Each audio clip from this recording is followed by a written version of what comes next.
everyone, I'm Abigail, this is Bella, and welcome to another Two Kids In. Today we are joined all the way from South Africa by award-winning author Refiloe Moahloli. Miss Moahloli's books include How Many Ways Can You Say Hello? How Many Ways Can You Say Goodbye? We Are One, Know My Name. Part of a team, Let's Play, and more. Thank you so much for being with us today. Thank you for having me. There are more books all over the world that have been representation. You are an important part of that trend. Is that something that's important to you? Yes, it's very important to me. I always say to people that I don't just write for children, but I also write for my own inner child. Even as adults, we have an inner child. So I write for my inner child as well. And I definitely want to write stories where children can always find themselves in. So it's very important to have representation. I mean, in the country that I'm in, we have a very diverse country, but we live in a diverse world, and every child deserves to see themselves in a story. You write a lot as a child? Yeah, so I don't remember writing a lot, but I do remember reading a lot. I was always reading. I used to even get in trouble for all the reading I used to do sometimes because sometimes I was supposed to be studying, but I'd hide, like, okay, no, I don't want to tell the secret. But sometimes I'd hide my novels where I was supposed to be reading textbooks. But I really, really enjoyed reading as a child. And I think I read so much that when I grew up, I actually wanted to write some of the stories so other children can read them like I did. How did you come up with the idea for How Many Ways You Can Say Hello? So that one was actually very personal. I initially had written it for my nieces. So we have 12 official languages in South Africa, including sign language, but it's quite a lot of languages. But the school that my nieces were going to, they teach in English. What I wanted for them, my nieces, is even if they go to a school where they teach in English, that they share the language that they speak at home with the kids around them, and celebrate all the different languages. So I wanted to write a book where kids that speak all the different languages in our country can come and share all the ways to say hello in those languages. So I really just wanted it to be a book where we celebrate our many languages that we have here. What has been the most meaningful interaction you've had with one of your readers? Ooh, wow. I think that one is quite a recent one. So there's a story that I wrote called You Are Loved. And it's about a little girl who she always hears her heart singing about love. And she wants to express what's on her heart, but she's worried, how come no one else ever talks about their singing heart, So that story really came from a place where I, at some point in my life, thought I was unloved. And so I wanted to write a story where we can talk about love and expressing love, and other kids can also feel loved.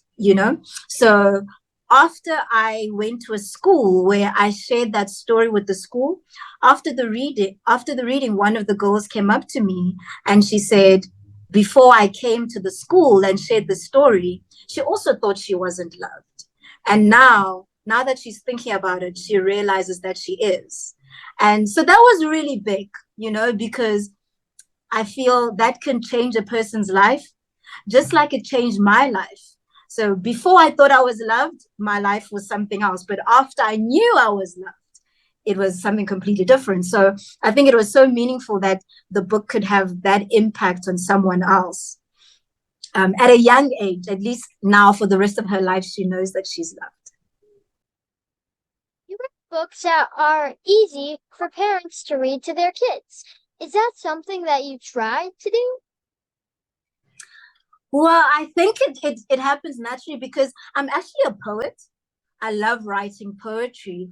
And so I'm used to writing big messages in short spaces, in small spaces. That's what I'm always trying to do with the poetry. And I think that went into my writing for children, where how do I, in with this, with fewer words, how do I write stories that have messages that are, have big impact, but without it being too complicated, and with it being a way that parents can have conversations with their children without boring them. So yeah, I think that writing poetry helped in how I write children's books. How much do you revise a book after your first draft? Wow. It all differs. There is one of the books, actually my first book I think has maybe the most revisions. The very first one I wrote, because I was still learning so much.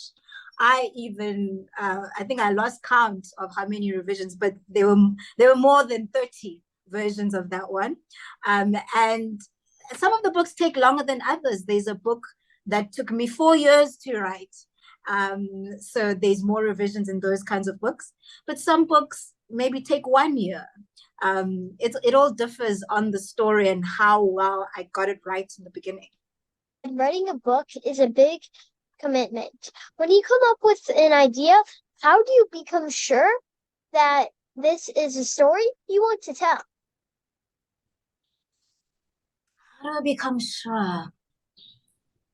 Well, I think what I always have to remind myself is I'm not just writing for others, I'm also writing for me. And so the stories that I write, they have to start by having an impact on me. For me, it's very personal. And the more I feel touched by the story, the more I feel the story is important, the more it's a story I feel like I want to share this with others. That's when I know I'm on the right track. If the story is not interesting for me, I don't feel it can be interesting for other people. So I write the kind of stories that I would like to read, and always want to give the best. So I also work with quite a supportive team with the publishers and very experienced people. And it helps to work with others. So even if maybe sometimes I'm not always able to give myself the best feedback because I'm so involved in it, the people around me will be able to, and I trust them to. So I do have a lot of support with my publisher, and yeah, the feedback that I get from them, and also the feedback that I get from my family, my nieces themselves. Children are the best people to tell me if it works or not. So those are all the things that I do. What writer has had the most influence on you? A writer that's had the most influence on me. Ooh. I'll have to say, J.K. Rowling, because I loved the Harry Potter series so much. That series had a very big impact on me. I still love it to this day.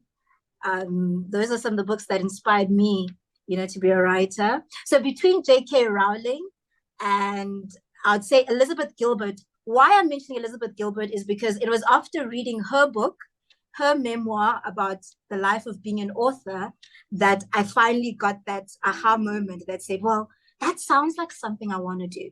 So I was reading about another author and her life as an author, and it sounded so good, and it sounded like, yeah, that could be my life. So I think those two authors had a very big impact. Yeah, we interviewed Elizabeth Gilbert's sister. Wow, that's amazing. I'm going to look for that interview.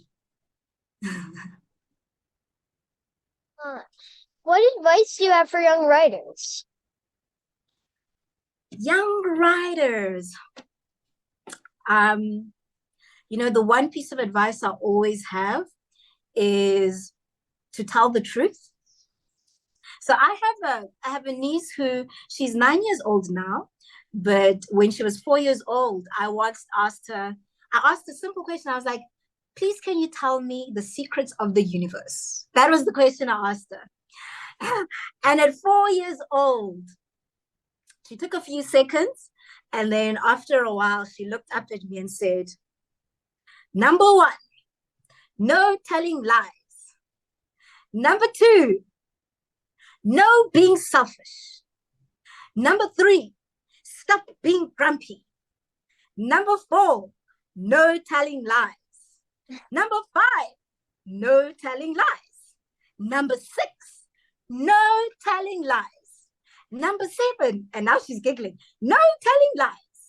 Number 8, no telling lies. Number 9, no telling lies. Number 10, what do you think she said? No telling lies. No telling lies. And then she stopped. She gave me 10 rules. And those were the secrets of the universe. And ever since then, I took those rules to heart, you know. So my number 1 rule for everything, anything in my life, not just writing, anything in my life is tell the truth. And so my number 1 message that I always share with the young writers, tell the truth. Tell your truth. And, you know, no one can argue with your truth. It's your truth. And when you tell the truth, you speak from a place of truth. That will always be the most interesting story because, you know, it's your truth. So that's always, I say, speak from the heart is my message for young writers. It's about a project you are working on now?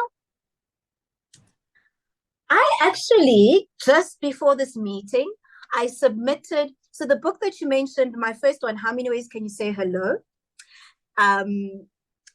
There was a sequel to that book called How Many Ways Can You Say Goodbye? And I just submitted How Many Ways Can You Say Thank You?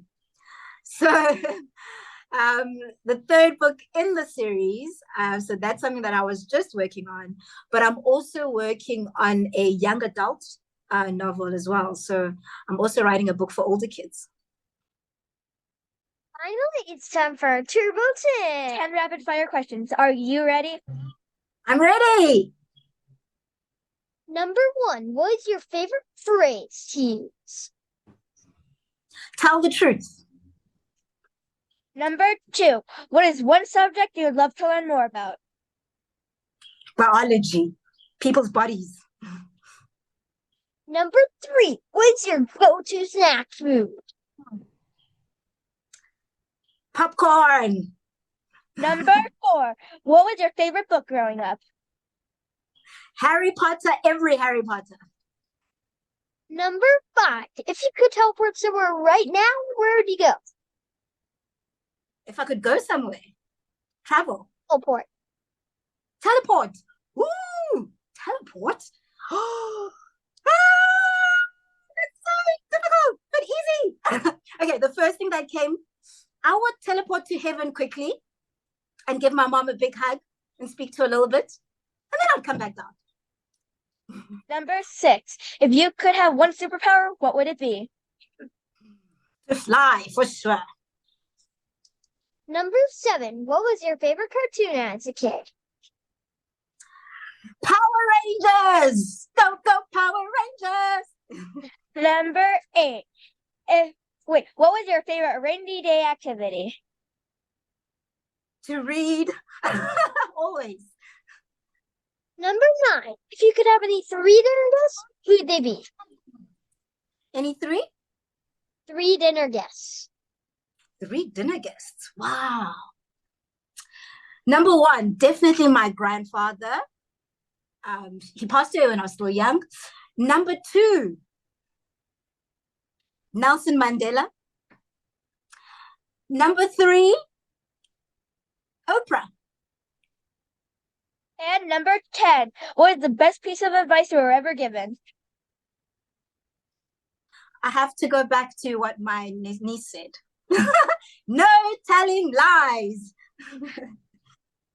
You were awesome. Thank you so much for doing that. And thank you so much for spending this time with us. We can't wait to read your future books. Thank Bye. you. Oh, by the way, Bye.